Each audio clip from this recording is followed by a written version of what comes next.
mercredi pour un tout nouveau podcast. Alors, tout nouvel épisode, mais pas nouveau sujet, puisque c'est un sujet dont j'ai déjà parlé sur ma chaîne YouTube et c'était même ma toute première vidéo. Et je l'ai regardé en fait avant d'appuyer sur play là de mon téléphone. Et ça me fait tout bizarre parce que ça fait 1 an, mais je me reconnais pas. Déjà, j'ai eu des changements physiques depuis. D'ailleurs, ce qui m'a le plus surpris, je crois que c'était mes sourcils que j'ai entre-temps décidé de laisser pousser. Mais du coup, ça me fait bizarre de me revoir déjà ma tête d'avant. Enfin, c'était il y a un peu plus d'1 an même parce que... Ouais, c'était il y a un petit peu plus d'1 an. Mais bref. Et puis aussi de me voir parler comme ça pour la première fois devant la caméra, pas tellement à l'aise. C'est rigolo parce que je me dis c'est dingue comment on prend vite quand même en aisance, comment on prend vite l'habitude de parler à ce moment-là, je filme en plus avec mon appareil photo. Donc même le son était finalement, j'ai envie de dire, j'ai mis du temps avant de commencer à filmer avec mon téléphone portable. Et je crois que j'aurais dû faire ça depuis le début parce que finalement la qualité me semble quand même déjà un peu mieux que celle de l'appareil photo qui est pourtant un bon appareil mais qui est pas fait pour ça. Donc le son c'est pareil, est un peu éclaté mais bon. Bref, tout ça pour dire que c'était rigolo du coup de me re-regarder parce que bah voilà, je regarde jamais les vidéos quoi, une fois qu'elles sont publiées. Après c'est bon, j'ai déjà passé tellement de temps sur le montage et ça m'a déjà tellement saoulé que je repasse pas après sur les vidéos, et encore moins les vieilles entre guillemets qui finalement n'est pas si vieux que ça, mais tout de même encore moins les vieilles. Voilà. Alors pourquoi je reprends le sujet, que d'ailleurs va peut-être falloir que je vous dise de quoi on va parler aujourd'hui, n'est-ce pas? Même si vous l'aurez sûrement compris en lisant le titre. On va parler du coup des types de crises de boulimie, des différents types de crises. Alors, j'ai pas la science infuse, j'ai pas, enfin voilà, il y a rien d'exact. Moi, je vous parle des 3 types de crises différents que moi, j'ai clairement identifié chez moi, et c'est ceux qui reviennent aussi la plupart du temps chez les personnes qui souffrent de boulimie en fait. Donc, il y en a peut-être d'autres. N'hésitez pas à me faire votre tour d'ailleurs en commentaire si vous avez expérimenté, on va dire, d'autres types de crises. Mais en tout cas, les 3 principaux, je pense que c'est ceux-là. Pourquoi je vous en parle? Pourquoi je vous en reparle? Parce que du coup, voilà, comme la vidéo date un peu et que j'étais moins à l'aise, je me suis dit, pourquoi pas reprendre le sujet? Déjà, les personnes qui préfèrent les podcasts comme ça, vous pouvez l'écouter sous ce format-là. Et puis, peut-être que je vais en parler différemment, mieux ou plus naturellement, parce que là, j'étais pas très à l'aise. Donc, voilà, bref. Et puis, de toute façon, j'avais tout simplement envie aussi d'en reparler. Donc voilà, du coup j'ai décidé d'enregistrer en fait sous forme de podcast. Et puis donc du coup, je voulais aussi reparler de ce sujet tout simplement parce que c'est le premier sujet, c'est pour ça aussi que c'est le premier que j'ai tourné après avoir enregistré les épisodes sur mon histoire personnelle. C'est la première vidéo que j'ai entendue, je vous ai déjà parlé que lorsque j'ai commencé à entamer ce qui m'a permis d'entamer mon chemin de guérison, d'avoir, disons, ce déclic, c'est qu'un jour, après une énième crise, j'ai décidé pour la première fois de ma vie de cliquer en fait sur YouTube, de taper dans YouTube, plutôt, je vais y arriver, comment guérir de la boulimie. Enfin, je sais plus comment j'avais mis ça, mais voilà, j'étais pas du tout consommatrice de YouTube avant ça. Je regardais YouTube, me servait juste à écouter de la musique. Je n'aimais pas en plus les youtubeurs, etc. Enfin, je n'aimais pas. Je les aimais pas eux directement, mais c'était pas du tout mon... Enfin voilà, c'était pas un contenu que j'aimais spécialement regarder, donc du coup j'avais jamais pensé à chercher. Moi je cherchais juste, on va y arriver, sur Google, et je tombais toujours sur les mêmes forums, et puis ça m'apportait jamais rien de bien constructif. Donc mais bref, je suis pas là pour raconter tout ça, j'en ai déjà parlé en vidéo sur YouTube justement. Oui, puisque finalement, moi qui n'aimais pas, maintenant je fais partie de ces personnes qui publient leur vie sur YouTube. Bref. Et quand j'ai cherché ça, je suis tombée donc sur la chaîne d'Amina Suter. Alors je le redis là parce qu'il y a plein de monde qui me demande toujours... il y a du bruit dans le couloir, j'espère que ça va pas vous gêner. Il y a toujours plein de monde qui me demande qui est cette personne qui m'a, entre guillemets, aidé à avoir mon déclic personnel pour guérir. Donc je le redis là encore, c'est Amina Suter. Et donc ces vidéos m'ont grandement aidé. Alors malheureusement, il me semble que la dernière fois que j'avais voulu aller voir, justement parce qu'on m'avait demandé, je crois qu'elle avait supprimé toutes ces vidéos, vu que maintenant elle ne parle absolument plus de troubles alimentaires. Elle parle d'astrologie d'ailleurs, si ça m'intéresse des gens, mais plus du tout de troubles alimentaires. Et du coup, si je dis pas de bêtises, il me semble qu'elle avait supprimé en fait toutes les vidéos de sa chaîne, malheureusement. Donc bref, mais la première vidéo que j'ai écoutée d'elle, c'était celle sur les types de crises. Et c'est celle où je me suis dit, punaise, mais c'est trop ça en fait, parce que moi à l'époque je connaissais rien du tout sur la boulimie. Voilà, ça faisait pas si longtemps finalement, enfin pas si longtemps, si quand même, mais je savais juste que ce qui m'arrivait c'était de la boulimie, mais c'est tout en fait. Pour moi, boulimie c'était quelqu'un qui mangeait beaucoup et après qui allait éliminer. Et encore à l'époque, je pensais même qui éliminait simplement en vomissant. Je savais pas qu'il y avait d'autres moyens de compenser. Mais bref. Et du coup, d'écouter cette vidéo sur les types de crises, ça m'a vachement, en fait, fait un déclic parce que je me suis dit, enfin, ça m'a tilté parce que je me suis dit, ah, mais voilà, ok, je fais de la boulimie, mais enfin, ce que je fais n'a rien de bizarre et n'a rien de malsain. Donc, je vais vous expliquer pourquoi je pensais ça parce que, au fil des types de crises que je vais décrire, je vais vous parler un petit peu de moi, comment je les vivais et comment je les ressentais avant d'avoir connaissance avant de savoir qu'il y avait que c'était commun en fait, que ces types de crises n'étaient pas que propres à moi-même mais communs à d'autres personnes qui souffrent de boulimie. Bref, on va pas partir. À chaque fois, je m'embarque je me laisse porter par mes paroles et je commence à partir en cacahuète. Donc, tout de suite, entamons ce sujet et on va commencer avec le premier type de crise que j'appelle la crise programmée. Alors pourquoi la crise programmée ? Je fais déjà une petite pause parce que j'ai déjà la gorge qui sèche. Ça commence bien. On vient à peine de commencer. Voilà, ça fait du bien. Donc je disais, les crises programmées. Et pourquoi programmées ? Parce que comme son nom l'indique, du coup, on les prévoit à l'avance, on les programme. C'est un peu les crises, en fait, le type de crise qui va arriver au début, dans les premiers temps, on va dire, du trouble alimentaire, enfin de la boulimie, parce que c'est quand on a l'impression d'avoir découvert, c'est quand le TCA nous semble encore agréable, j'ai envie de dire, la plupart du temps. Peut-être, encore une fois, je suis pas médecin, je suis pas thérapeute, pas spécialiste, je parle avec l'expérience de ce que moi j'ai vécu, ce que j'ai aussi pu comprendre et discuter avec d'autres personnes qui ont souffert de TCA, mais principalement, du coup, forcément, avec mon regard à moi qui l'ai vécu. Donc, du coup, c'est un peu c'est la partie du trouble alimentaire qui nous dérange pas, qu'on apprécie.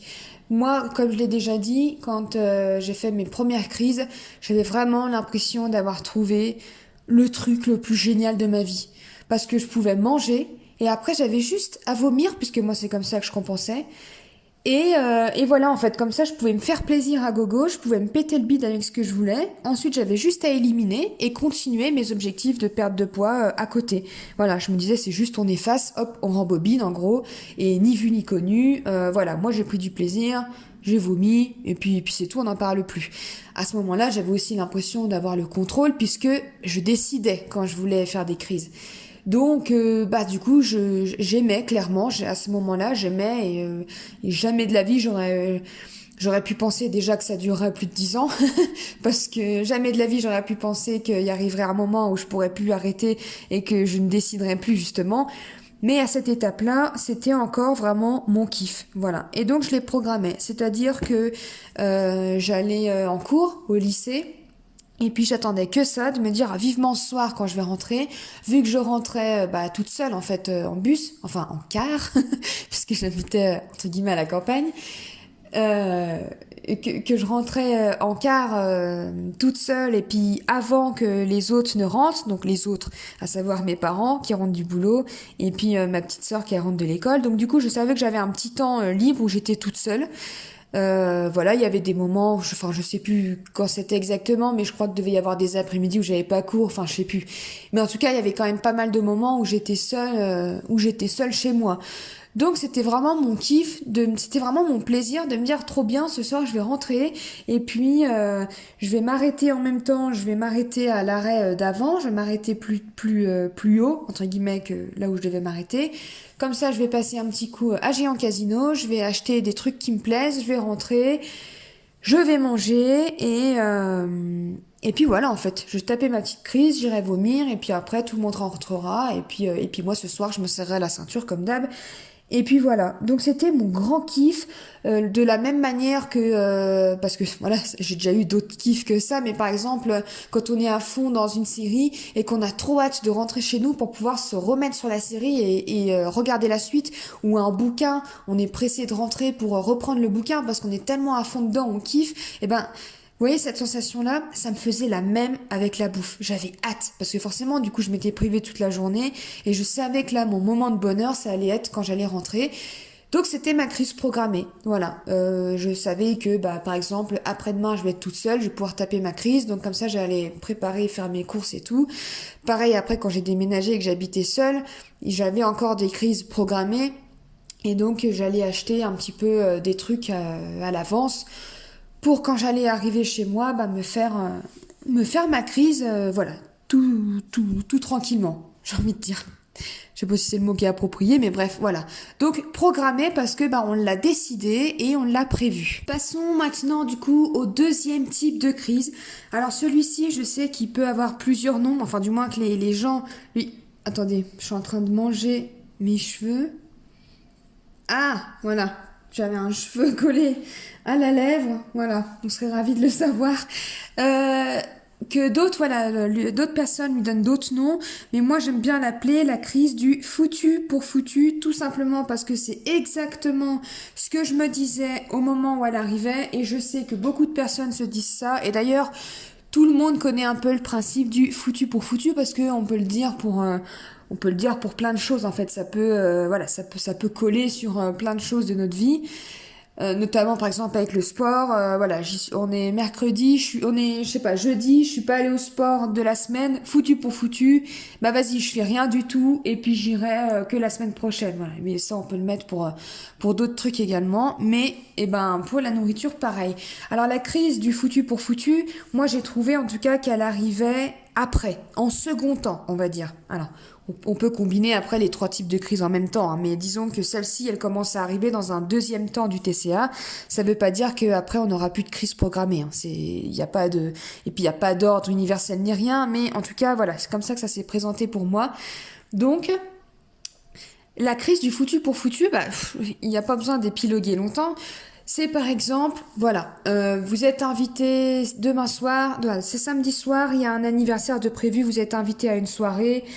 Vous avez tout préparé en amont parce que bien entendu, hein, quand on souffre du TCA, rien n'est laissé au hasard, et dès qu'il y a une invitation ou quoi que ce soit qu'on a accepté, tout est organisé, tout est prévu pour être sûr que on tienne le coup, qu'on résiste face à la nourriture, etc., etc. Donc, on a établi un petit peu, on a échafaudé tout le plan dans notre tête. Nous voilà arrivés au repas. On s'était dit, voilà, je mange... Alors, encore une fois, je vais parler de mon expérience, du coup. Vous avez l'habitude, de toute façon, je prends toujours des parallèles avec ce que moi j'ai vécu. Ça m'est beaucoup plus facile, du coup, d'expliquer. Et je pense que ça permet d'illustrer vraiment concrètement. Enfin, voilà. Pour vous, c'est peut-être plus simple aussi de comprendre. Par exemple, nous, avec mes amis, on faisait beaucoup de soirées d'apéro dînatoire, enfin de buffets, de trucs comme ça, parce que c'était beaucoup plus simple. Donc moi, je me disais tout le temps, ok Flo, toi, tu vas manger seulement un truc de chaque sorte de ce qu'il y a à manger. Donc c'est-à-dire un petit four, un petit feuilleté machin, un toast bidule truc, bref, un truc de chaque. Pas plus. Et seulement si vraiment t'en as envie. Si c'est un truc dont t'es pas plus que ça fan, ça sert à rien de le manger. Voilà, c'était les règles, moi, que je me disais à la base. Bon, inutile de dire que je crois que j'ai jamais réussi à respecter ça. J'ai jamais réussi à... Enfin, c'est pas drôle, hein. Mais j'ai jamais réussi à suivre mes propres règles, mais c'est pas grave. À chaque fois, j'étais pleine d'ambition et j'y croyais. Et je partais avec ça en tête. Et sauf que... par exemple, une fois que j'ai mangé un truc de chaque, et ça s'est arrivé très rapidement parce que j'étais tellement affamée psychologiquement et même physiquement à une certaine époque de mon TCA, Très rapidement, j'avais déjà mangé un truc de chaque, que j'aime pas, bref, j'avais déjà tout goûté. Et puis bah là, du coup, forcément, bah je commençais à prendre un deuxième. Et là, tac, direct, ça y est, c'est le deuxième, c'est le deuxième morceau de quiche. Bim, foutu pour foutu, c'est parti, on y va. Parce que j'ai pas respecté ma règle, je devais en manger qu'un seul, j'en mange deux. Bah foutu pour foutu, vas-y, on pète la crise quoi. Donc du coup, elle est pas programmée, mais d'un autre côté, consciemment, je me dis bah vas-y, foutu pour foutu, fais-toi plaisir et on verra lundi. Et on verra, enfin voilà, c'était souvent ça puisque c'était les soirées, ça arrivait le week-end, donc du coup, bah je me disais bah vas-y, pète un plomb et à partir de lundi c'est fini, tu remanges correctement et tu fais plus ces trucs bizarres de crise, etc. Voilà, t'as plus besoin de manger comme comme un ogre, hein, c'est ce que je me disais à l'époque, comme un ogre, comme une affamée, comme un porc. Enfin bref, je vous passe, j'avais des mots vraiment très durs de toute façon envers moi-même. Voilà, mais ça arrivait aussi, par exemple, le dimanche midi, un repas chez mes parents, où je m'étais dit, bah pareil en tête, tu vas manger qu'un truc, une sorte de truc à l'apéro. Bon, rapidement, l'apéro, ça commence à dérailler. Et puis bah tout de suite, bon bah voilà, encore une fois, on retombe dans le foutu pour foutu. Mais des fois, j'arrivais à tenir jusqu'au fromage, par exemple. Et une fois le fromage arrivé, bah moi je m'étais dit, t'en mangeras pas. Et puis bah j'en avais envie sur le moment, donc j'en mangeais pas mal, j'en reprenais. Et puis du pain et du pain. Et puis bah pareil, je me disais, bah vas-y, foutu pour foutu, claque une bonne crise.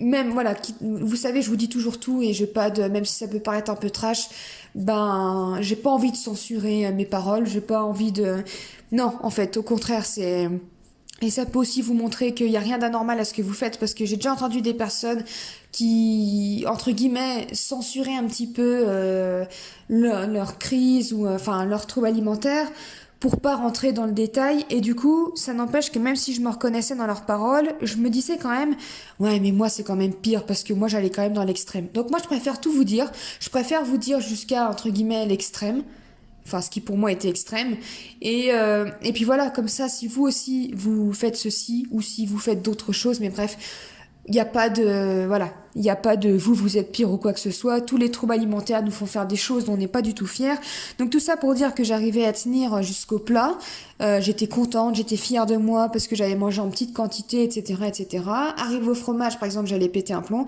et du coup là je me disais bon bah vas-y claque ta crise et donc du coup je me goinfrais de fromage de pain etc et j'allais même enfin je savais dans tous les cas de toute façon que j'allais éliminer cette crise hein, parce qu'il y avait toujours moi pour la boulimie il y avait toujours après la phase d'élimination d'évacuation et après enfin c'est horrible mais bon quand j'étais par exemple chez mes parents et ben j'allais un petit coup discrètement dans la cuisine et j'en profitais pour essayer de manger tout ce que je pouvais trouver d'autres bouts de pain qui traînaient encore là du chocolat dans le frigo ou quoi que ce soit enfin j'essayais de manger des trucs comme ça parce que je savais que j'allais évacuer après. Et alors, je fais un petit parallèle. Hein. Encore une fois, hein, je sais pas si c'est bien de faire ça, mais ma foi, je dis vraiment tout. Mais je pense que c'est commun peut-être à d'autres personnes. D'ailleurs, vous me direz en commentaire. Mais quand du coup je faisais une crise, enfin je pouvais pas juste par exemple manger je sais pas trois gâteaux et après l'éliminer. Non, c'était comme toujours tout avec le trouble alimentaire, c'est tout ou rien.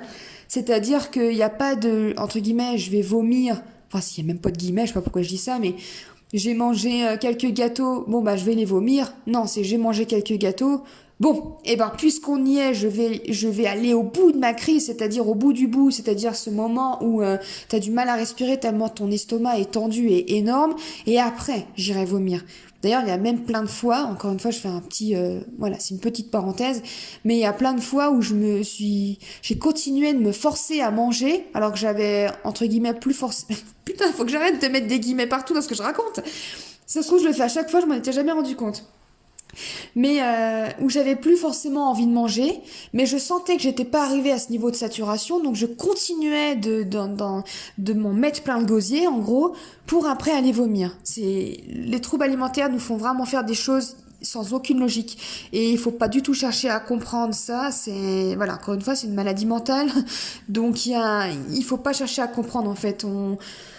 C'est tout, c'est comme ça. Donc bref, du coup, quand je voyais que, pour revenir à mon plateau de fromage, que je commençais à péter un câble, et si je sentais que mon estomac n'était pas encore arrivé à saturation, voilà, j'allais compléter avec des choses que je piquais un peu dans la cuisine ou autre, pour aller vomir.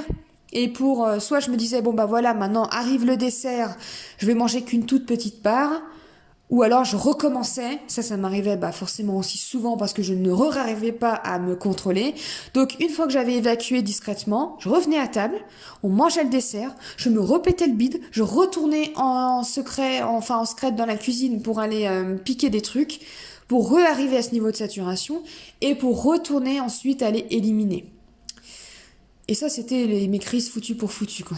C'est quand je les re-raconte comme ça et que du coup je revis en même temps les moments, mais je me dis mais comment j'ai fait pour passer autant d'années à vivre de cette manière en fait? Comment j'ai fait? Enfin bref.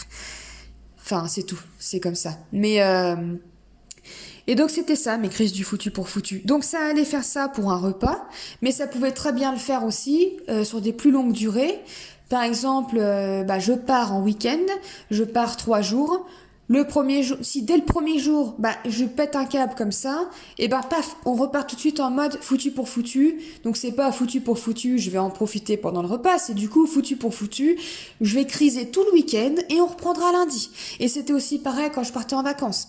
C'est-à-dire que je me mettais des tonnes de règles, voilà, j'avais des tas de trucs, des plans dans ma tête de comment faire pour être sûr de pas prendre de poids en vacances, pour manger le moins possible, etc. Forcément, je me disais pas, je vais faire des crises et tout. Non, à la base, je partais, moi, vraiment, tu vas y arriver, tu vas voir, ça va marcher, tu vas te restreindre, un peu de force mentale, et puis voilà, tu vas t'en sortir, et puis c'est tout, en fait. Et parce qu'à ce stade-là, je commençais à déjà à plus trop faire finalement des crises programmées, et à me rendre compte que enfin ça commençait à plus être une partie de plaisir et du coup j'avais pas envie de faire des crises en fait, je préférais m'en sortir sans faire ces crises. Et donc si je partais 2 semaines en vacances, les premiers jours j'allais peut-être pouvoir m'en sortir, mais au moindre moment où j'allais craquer, et encore une fois le moindre moment où j'allais craquer c'était manger un gâteau de trop, enfin manger un biscuit de trop, un truc que j'avais pas prévu, donc ça pouvait partir tout de suite au quart de tour. Et là c'était pas ok, foutu pour foutu, ce repas-là, je le crise. Non, non, c'était du coup, écoute, c'est 15 jours de vacances, tu vas criser, tu t'en fous, tu fais, voilà, tu te laisses aller complètement, tu profites. Et au retour de vacances, voilà, le lundi de retour de vacances, là, ça sera fini. Donc voilà, ça peut être sur un repas, ça peut être sur plusieurs jours, ça peut être sur des vacances, enfin, ça peut être aussi quand on arrive à la fin de l'année, par exemple, le mois de décembre, je sais pas moi, le 10 décembre, ça commence à partir en cacahuète. Bon, écoute, je pète un câble jusqu'à la fin du mois et 1er janvier, je repars sur une bonne base. Donc vraiment, c'est le moment où tu te dis, voilà, on est plein à se le dire, je crois, mais foutu pour foutu, vas-y, j'y vais, je fais la crise à fond et puis on verra après. Donc voilà, du coup, j'avais dit que j'allais pas m'étaler, mais finalement, j'ai l'impression que ça fait 10 minutes que je parle sur cette crise. Mais c'est le deuxième type de crise. Et pour finir, le troisième type de crise est pour moi le plus compliqué et c'est le plus difficile à vivre. Pas que pour moi, de toute façon, je pense que c'est le plus dur. Alors ce type de crise-là va arriver dans un troisième temps, on va dire, mais il va vraiment arriver quand ça commence à faire un moment qu'on est dans la boulimie, en fait, dans le trouble alimentaire. Et c'est même plus une crise d'ailleurs, c'est une pulsion. C'est la pulsion alimentaire. Et là, comme son nom l'indique, on mange par pulsion. C'est celui qui m'a fait le plus peur et c'est celui où là, quand j'ai commencé à avoir ces crises-là et ensuite à n'avoir quasiment que ce type de crise. Donc là, à ce stade-là, j'avais plus du tout, je parle encore une fois pour moi, mais j'avais plus du tout de crise programmée. Parce que là, quand j'ai commencé à me dire, ok, t'es pas normal, ce qui se passe, c'est pas normal, c'est bizarre, tu perds le contrôle, c'est ce que je me dis à ce moment-là. Je perds le contrôle en fait sur le TCA, et là c'est vraiment la maladie là qui a le contrôle sur moi, et c'est ce qui a commencé à me faire peur et à me rendre mal. C'est ces pulsions alimentaires. Alors, voilà, la pulsion alimentaire, c'est tout, enfin c'est, oui, je vais vous expliquer, vous inquiétez pas, je vais finir par trouver mes mots. C'est le corps en fait qui appelle la nourriture. Alors si je dois décrire un petit peu la sensation, c'est pas évident. Je sais pas si tout le monde ressent cette sensation-là entre guillemets, mais moi je le ressentais d'un seul coup. Alors, d'un seul coup, c'est comme si tout se brouillait autour de moi. J'entendais plus en fait ce qui se passait parce que je sois seule ou que je sois en public avec d'autres gens, j'entendais plus ce qui se passait. C'est comme si ça bourdonnait un peu dans mes oreilles. Donc ça bourdonnait pas vraiment, mais c'est pour dire que j'entendais plus, que je n'étais plus capable de penser à autre chose qu'à la nourriture, que ma bouche commençait à baver, enfin à baver, je bavais pas, mais à saliver, et la sensation dans ma gorge, c'était vraiment ma gorge qui appelait la nourriture. J'avais un besoin irrépressible de me remplir. C'est vraiment ce que je ressentais, de mettre quelque chose dans ma gorge. Il fallait à tout prix que je mange, et c'est pour ça d'ailleurs que j'en ai été amenée à manger des choses que j'aimais pas, à manger des choses qui se mangeaient pas comme ça, à manger des aliments qui étaient surgelés, parce qu'en fait là il y avait plus du tout d'histoire de plaisir, c'était simplement mettre quelque chose dans sa bouche, dans sa gorge, et pas un liquide quoi. Il fallait que j'avale, tout simplement. Et ça fait un peu peur parce que on comprend pas trop ce qui se passe au début. Et clairement, on a beau savoir que c'est pas bien, c'est comme si d'un seul coup on était possédé et que là on n'avait plus du tout, il y avait plus aucune raison, il y avait plus rien, c'était juste manger, et même pas manger, je dirais même avaler. À chaque fois que j'essayais de repousser la pulsion, ça parlait plus fort dans ma tête, avaler. Ça tout se brouillait,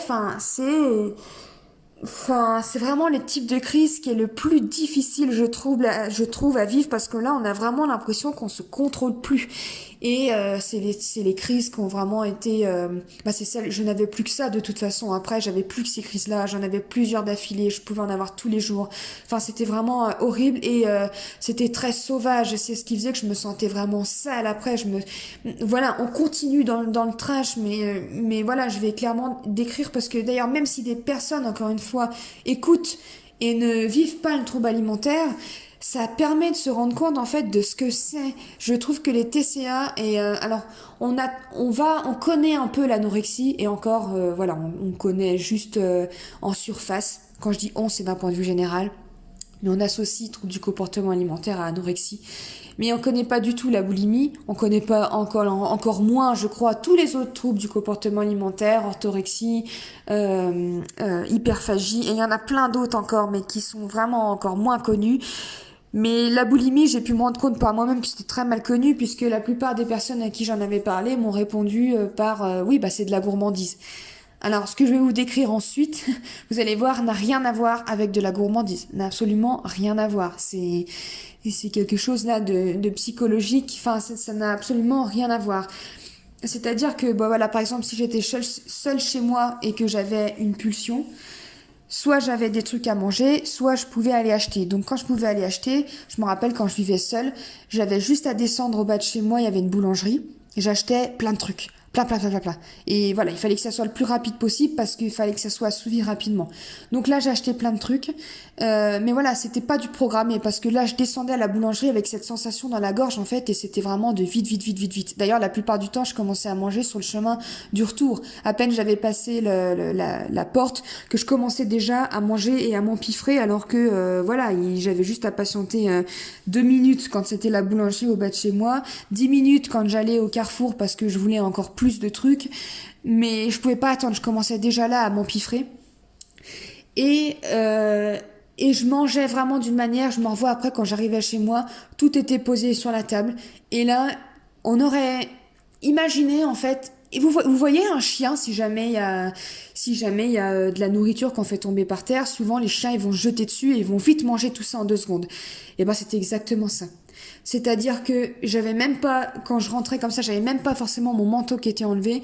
Je balançais tout sur la table, j'arrachais tous les paquets, j'explosais tout, parce que mes gestes étaient c'était vite, il fallait faire vite, c'était très sauvage, vraiment brutal. Et là, je mangeais, je m'empiffrais, mais c'était horrible. J'alternais en buvant de l'eau, parce que pour aider à faire couler, parce que je mangeais tellement, j'avalais sans forcément mâcher. Mais rien que d'y penser, aujourd'hui je l'assume pleinement, parce que je suis totalement en paix avec ça. Mais alors j'en avais tellement honte sur le moment, parce que je me disais mais meuf, mais t'es cinglée. Parce que j'avais pas connaissance de ces types de crises. Donc je me disais, non mais ok, tu fais de la boulimie, mais toi tu fais de la boulimie de cinglée, en gros, c'est ce que je me disais. Je me disais, t'as vraiment un pet au casque, c'est pas possible de faire ça, en fait, de manger de cette manière, de manger, il y en a partout, du coup, enfin, t'en as partout parce que tu manges pas proprement, donc et puis tu fais ça en un temps record et ensuite tu te déplaces baissé recroquevillé comme une petite mémé pour aller jusqu'aux toilettes, t'arrives plus à respirer tellement ton estomac il est prêt à éclater, et puis d'aller éliminer tout ça. Mais cette scène, là, enfin, ces scènes là que j'ai dans la tête, mais je me dis, mais à quel moment on peut appeler ça, bon, bien sûr, les gens, c'est parce que les gens ne connaissent pas, mais à quel moment on peut appeler ça de la gourmandise, en fait? À quel moment? C'est une crise, c'est une pulsion. Et voilà. Et les pulsions, ça se passe, bah, la plupart du temps comme ça, du coup. Et donc après voilà, pour la boulimie, donc il y a les pulsions, les crises en hyperphagie, c'est un peu la même manière, sauf qu'il n'y a pas de compensation derrière.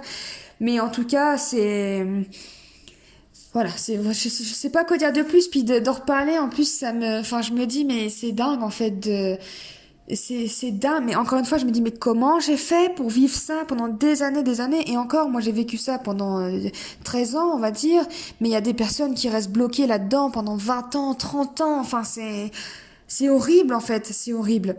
Donc ça, c'est des pulsions. Et celles-là, c'est vraiment les crises les plus importantes, enfin pas les plus importantes, mais on va dire les plus graves, les plus sévères, parce que bah là, on n'a vraiment plus aucun contrôle et ça arrive tout le temps en fait. Le corps, il est tellement affamé, le mental est tellement affamé il nous en fait péter des câbles comme ça en fait. Tout simplement, il nous fait péter des câbles comme ça. Voilà. Écoutez, je pense que j'ai du coup pas mal expliqué, détaillé, plus détaillé du coup que dans ma vidéo YouTube, les 3 types de crises. Donc je voulais juste, pour conclure cette vidéo, donc voilà, je résume, il y a la crise programmée, celle qu'on planifie, celle qu'on a prévue à l'avance, celle, j'ai même envie de dire, du coup, qu'on apprécie. Et c'est là que je voulais, voilà, faire un petit point tout à l'heure, c'est que ces crises, il n'y a pas de mal à apprécier ces crises, en fait. Moi, j'ai eu honte, mais j'ai eu tellement honte de me dire, j'aime bien faire ça. Parce que je me disais, si t'aimes bien faire ça, c'est vraiment que t'es pas normal, tu vois. Et en fait, si, c'est normal, c'est normal. Donc il n'y a pas de honte à dire, bah oui, j'aime bien ces moments-là. Parce que c'est des moments plaisir, c'est des moments de réconfort, c'est un peu notre loisir, c'est un peu notre activité doudou. Voilà, c'est quelque chose qu'on aime bien, comme on va aimer, comme je le disais, aller ouvrir un bouquin, aller regarder un film, aller boire un verre avec des amis. Et ben on aime bien faire des crises, c'est tout. C'est un peu bizarre, mais c'est normal et il n'y a rien de honteux. Si jamais vous êtes dans ce cas-là, bah vous n'êtes pas les seuls. En tout cas, il y a au moins moi sur cette planète qui est aussi aimé faire ces types de crises. La crise du foutu pour foutu, bah vous êtes pas seul non plus de toute façon. Et puis c'est un schéma qui est commun et ce sur plein de situations. Donc voilà. Et la pulsion encore une fois, si vous le vivez, vous n'avez rien d'anormal, vous n'êtes pas une bête, vous n'êtes pas un monstre, vous n'êtes pas cinglé. Ça fait partie de la maladie malheureusement. Donc voilà, bien entendu, on peut guérir du coup, voilà, de tout ça. Hein. J'en suis la preuve vivante et je partage tout ce que je peux sur ma chaîne pour pouvoir s'en sortir. Mais voilà, j'espère qu'en tout cas ça a pu vous éclairer, peut-être vous rassurer si vous n'aviez pas connaissance de ces types de crises, vous aiguiller un petit peu, avoir connaissance de ça, ça va aussi aider pour la guérison. Moi je conseille toujours d'écrire, de faire beaucoup d'écriture, etc. pour comprendre et notamment, de noter donc toutes les circonstances, les facteurs qui ont déclenché les crises, à quel moment ça s'est passé, comment vous étiez, avec qui, toute seule, à quel moment de la journée, la situation, comment vous vous sentiez, etc. Et notamment le type de crise également que vous aviez fait. Enfin, ça permet d'apprendre de comprendre la maladie de laquelle on souffre. Et plus on comprend, plus on a d'outils, plus on sait, et moins c'est difficile d'entamer le chemin de guérison puisqu'on n'est pas dans le flou en fait. On sait, on comprend, et on sait surtout qu'on n'est pas anormal, que c'est juste les conséquences d'une maladie mentale. Voilà. Comme d'habitude, vous me faites votre retour. Si c'est sur YouTube, sous la barre de commentaires.